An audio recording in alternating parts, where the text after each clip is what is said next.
Mandela effects in music lyrics. Welcome back. I'm Adeline Atlas, and today we're going into the audio vault of the Mandela effect, specifically the lyrics. Some of the most iconic songs of all time have changed, or at least that's how millions of people remember it. This video isn't about misheard lyrics or common sing-along mistakes. We're not talking about mondegreens or pop culture misquotes. We're talking about complete lyric shifts in the official recordings, where something you were absolutely certain was there no longer is.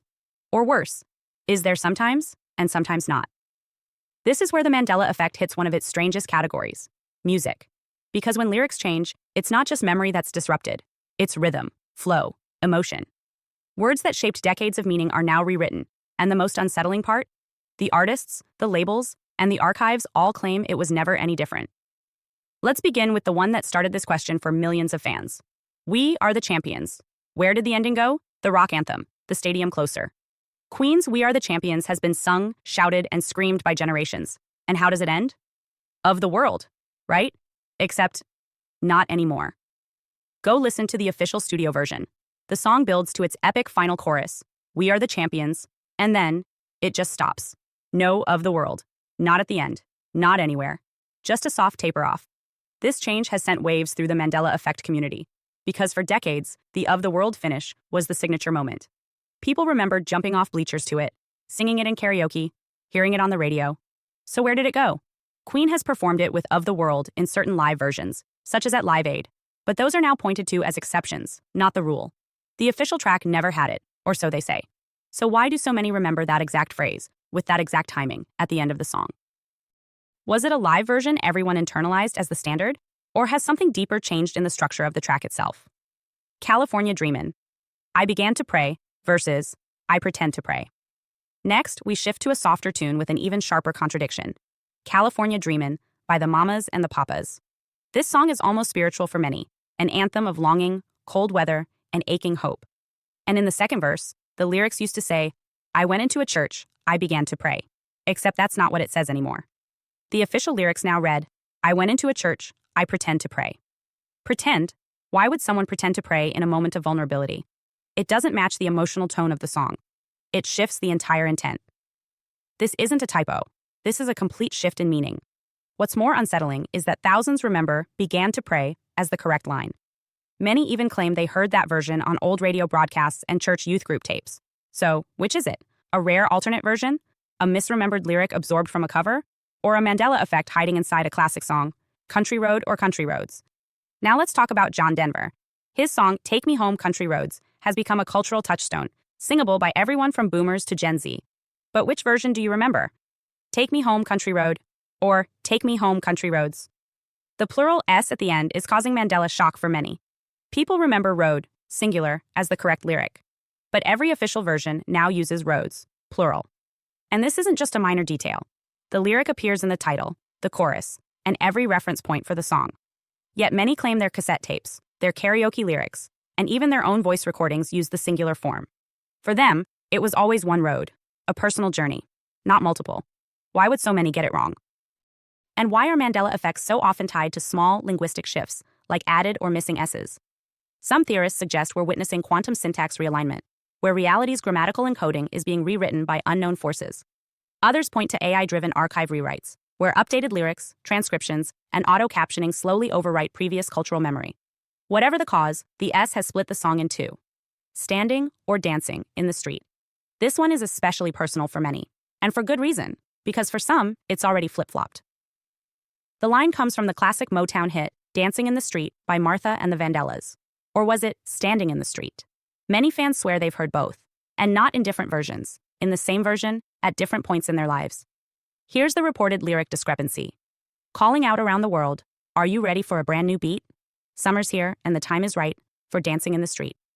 Except some remember, for standing in the street. Now this seems absurd. Who would sing about standing in the street? It doesn't make rhythmic or poetic sense. But the flip-flop effect is real. People claim the lyrics have changed back and forth, and depending on which version you listen to, the words swap. In one listener's experience, the radio played Standing. Later that day, they played the same track. Now it was Dancing. No version label, no remix tag, no cover involved. So the question becomes, are we seeing timeline shifts in real time? Are some lyrics fluid, not fixed, but updated live depending on observer reality?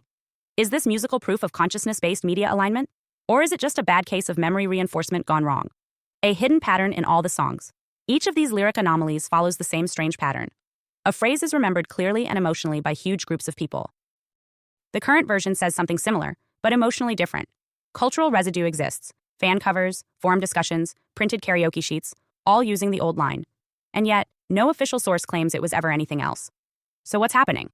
One possibility: collective false memory. But that's hard to accept when these lines have been etched into hearts for decades. Another possibility? Timeline divergence, where these songs exist in multiple versions across layered dimensions, and mass consciousness is only just noticing the overlap. Or maybe we're seeing evidence of real-time media modification, where algorithmic systems, perhaps even AI, are reshaping what we hear without our consent. Because if you control the archive, you control the reality.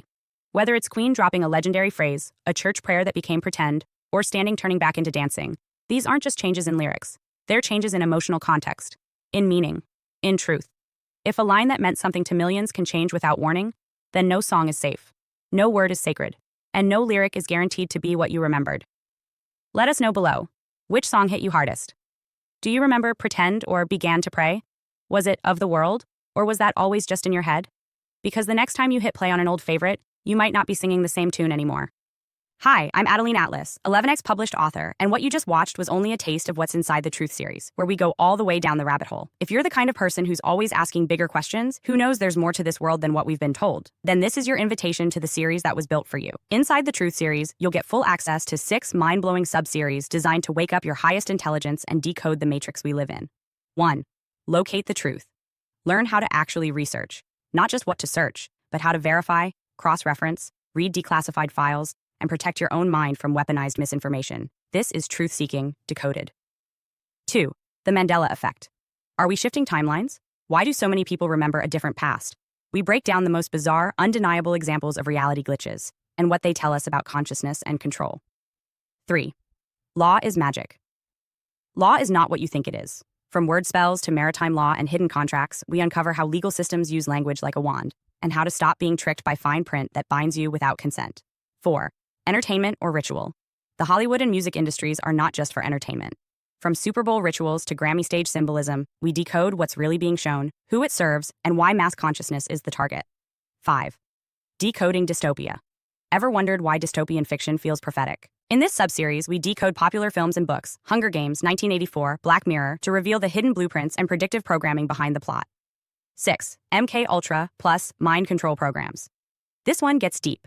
From real MK Ultra documents to modern symbolism in media, we expose how mind control operates in plain sight and how to free yourself from manipulation you didn't even know was happening. And that's just the beginning. If this resonated with you, click the links below and join us inside the Full Truth series, because the more you know, the harder you are to control. This is your awakening. We don't just ask questions, we find answers. Let's go all the way down the rabbit hole together.